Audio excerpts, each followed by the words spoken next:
And the idea here is that individuals from lower SES backgrounds are more contextual. They focus more on contextual factors. They're more likely to pay attention to and remember uncontrollable social forces and other individuals who influence their life outcomes.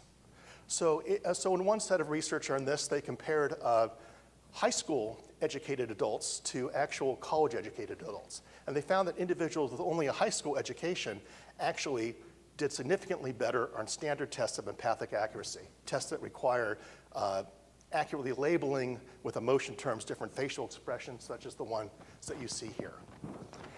Lower SES adults were also more accurate in inferring the specific emotions, such as contempt or sympathy, of someone who was interviewing them.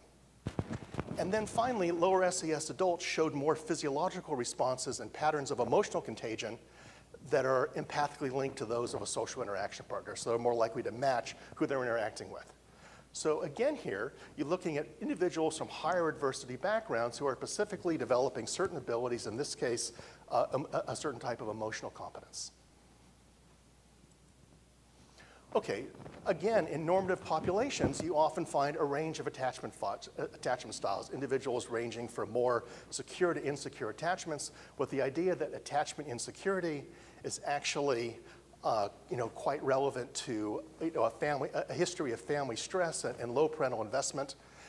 Well, in this research among boys from low-risk families, 3-year-olds with insecure attachment histories measured at 12 months recalled negative events such as spilling juice seen at a puppet show more accurately than they recalled positive events such as receiving a present presented in this puppet show, whereas boys with secure attachment showed exactly the opposite. So what you find is that boys with insecure attachment histories were actually superior at remembering negative things that happened in this puppet show that they saw. Also, in research on adults, more anxiously attached adults are better at detecting deceitful statements than less anxiously attached adults.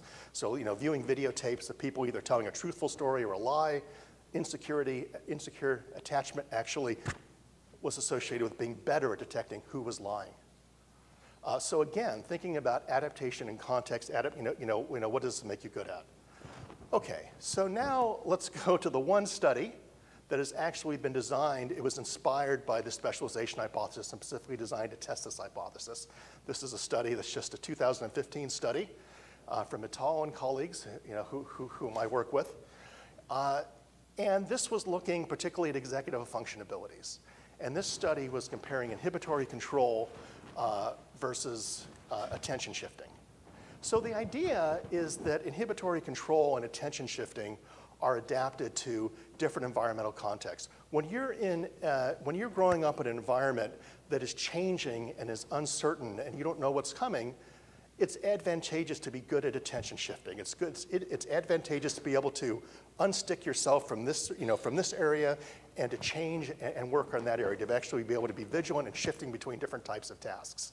By contrast, when you're in an environment that is stable and the future is predictable, it's very good to be excellent in inhibitory control and delay of gratification and being able to focus on long-term goals and sticking with what you're doing, because long-term goals are rewarded and inhibitory control is rewarded, and delay of gratification may actually result in something. That was the idea behind this research. Older adolescents, and so what they did in this research, older adolescents who experienced different levels of childhood stress and unpredictability, they tested whether they showed enhanced or diminished inhibitory control and shifting attention.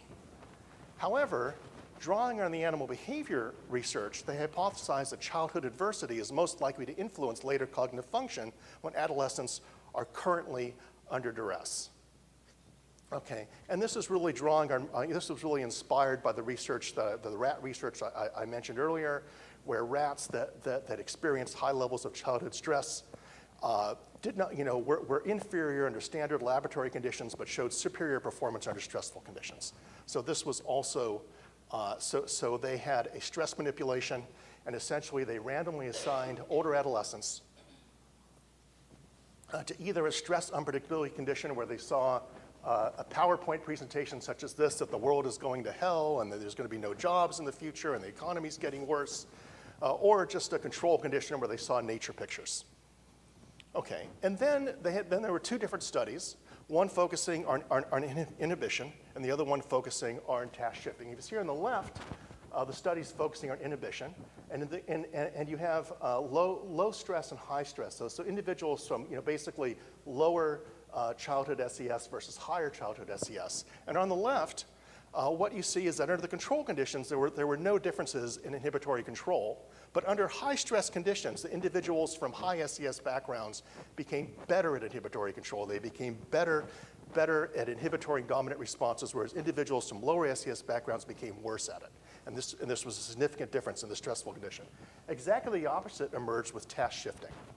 And with task shifting, what you found, or what they found, was that under the stressful conditions, individuals from low SES backgrounds actually became better at task shifting, whereas individuals from high SES backgrounds became worse at task shifting. And this finding has now been replicated several times, and it's published in this report. So just in conclusion, this is the first experiment demonstrating the conditions under which exposure to a harsh childhood environment leads to improved adult cognitive functioning on a major task. And exposure to harsh childhoods had specific and opposite effects on two major types of executive function, consistent with the notion that shifting, but not inhibition, is more useful and adaptive in unpredictable environments. Now, just kind of coming back to this perspective and thinking about intervention. We can think about kind of standard approaches to intervention metaphors. I have some of them up here that I like. One of them is the metaphor of the cat's claws, where children from high-risk backgrounds often come into school like a cat with its claws extended. They may have a hostile attribution bias, insecure attachment, an exploitive interpersonal style, and a lot of interventions are trying to get the cat to retract its claws, to be more trusting, to be more comfortable in school, to be more connected to the teacher. You can talk about other cognitive toolbox, reserve capacity, but the standard approach is trying to buffer these children essentially to act, think, and feel more like children that are coming from more low-risk backgrounds so they can connect with their teachers and do well in school. But two things about this approach. One, it's trying to reprogram people, and that is hard to do. We know from all that rat research that these things are based in epigenetic changes, that there are biological embedding of stress. And so these attempts to change individuals are hard to do, and they're also based on a mismatch assumption that individuals are adapted to one environment, and now they're going into another environment, and there's a mismatch, and we need to change them. Now, in an adaptation-based approach to resilience, it does not question the assumption that early life stress undermines certain cognitive abilities. But this deficit approach, asking what's wrong with these youth, may, again, only be half the story. And the other half is simply asking what's right with these youth. And this alternative approach is asking, what cognitive abilities are enhanced? Learning abilities, memory, problem solving, decision-making strategies are actually improved by exposure to adversity. And then secondly, how can we use, that is, work with instead of against, these strategies to improve intervention outcomes? How can we use them to develop better educational and job-changing strategies? How can we really have a truly strength-based approach that really leverages what individuals are getting from high-risk environments? And so I'll just give you an example that we're working on testing in my lab right now is the hypothesis that attentional flexibility in the form of enhanced attention shifting is linked to better contingency-based learning.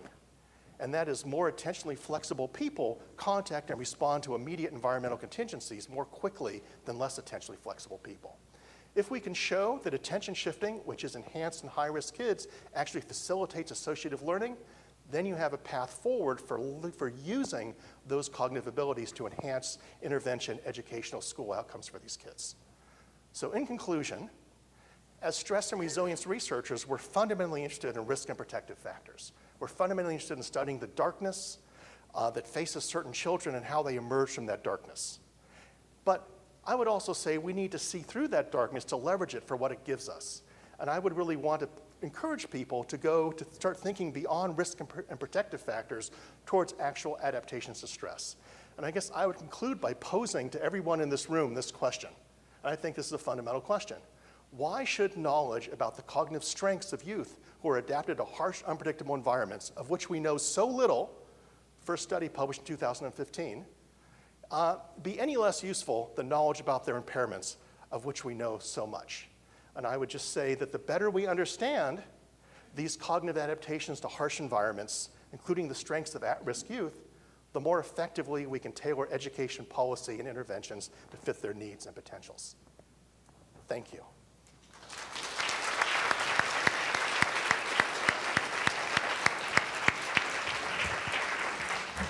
We have time maybe for 1 or 2 questions.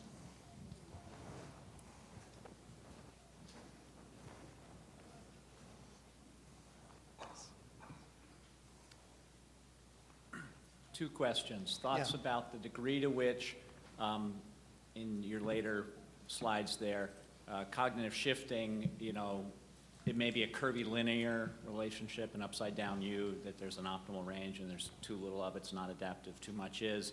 And what's even implicit in that question is my other bigger point, which is if we take this functional approach, difference doesn't equal deficit or disability necessarily. You have to consider the context in which it's operating. So when are these skills adaptive, when are they maladaptive for any individual is how we're looking at it, yes? Yeah, I think your second question is the answer to your first question. Yeah.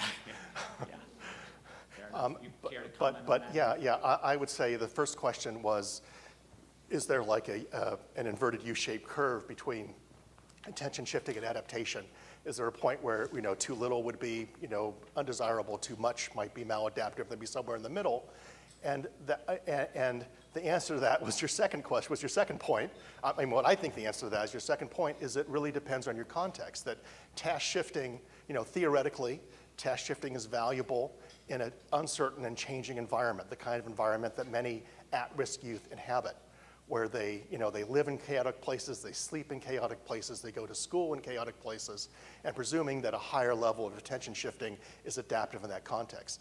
But when you're in a very stable, predictable environment where future outcomes can be predicted and controlled, sustaining attention is theoretically more adaptive and inhibitory control and in delaying gratification.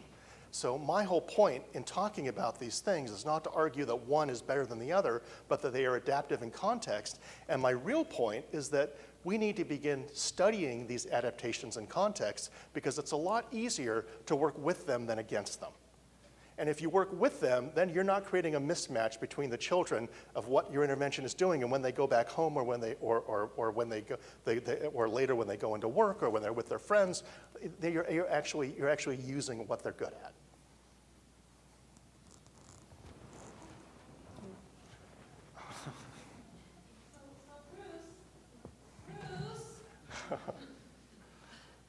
So how are we going to identify these kids who are sort of on a different trajectory or a different track? And I resonate with you because, as you know, Penny Trickett and I have been doing a long-term study looking at girls who are sexually abused now in their 30th year follow-up. Right. And we're in these homes with these people, and my beautiful staff is sitting over there on that far table, going into these homes and interviewing these women about their lives.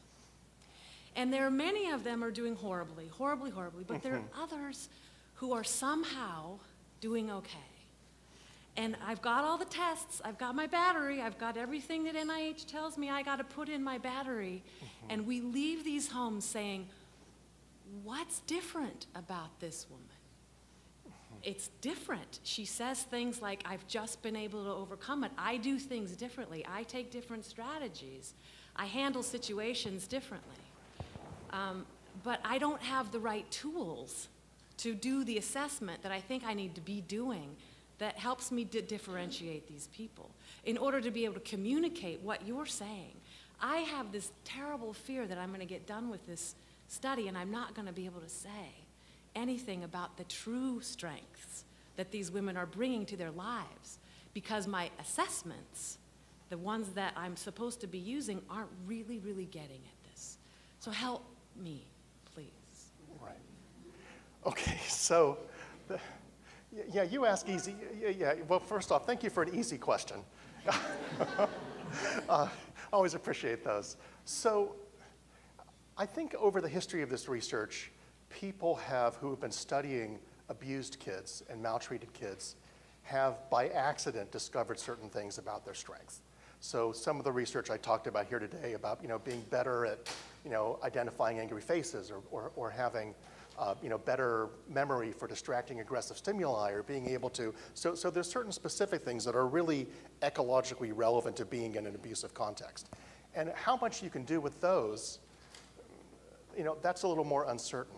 And I was trying to make the larger point that in addition to those things that people have just kind of discovered accidentally that are really about specific, ecological responses to abuse, there's also larger cognitive abilities that are generally developing under context of cognitive diversity, such as memory advantages, but for negative information, such as executive function advantages, but in certain executive functions under certain conditions.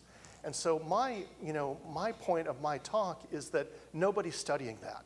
Nobody's looking. We don't know what those are. We know what they are in birds. We know quite a bit about them in rats. We just don't know anything about them in humans. And because part of the problem is NIH doesn't fund this. NIH funds deficit studies. That they fund studies of pathology. But because we don't know anything about this, we're really at base one. And so in terms of giving you really practical advice, the practical advice would be, let's do some basic research and start understanding what these are so that we can start moving towards using it to their advantage. And that was the point of, for instance, showing that hypothesis that we're working on testing about, does attention shifting give an advantage in associative learning?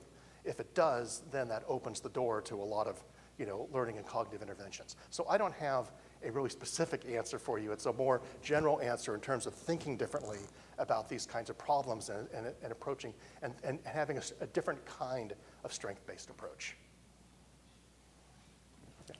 Okay, thank you very much, Bruce. Thank you. Oh, you have another question? We have time for open discussion. Okay, so save your question. Okay, so we'll take a few minutes break and we will resume at 11.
He's done with this, so, they don't want it. He'll be here the whole time. And you're coming back and forth with some video. The assembly room just comes downstairs.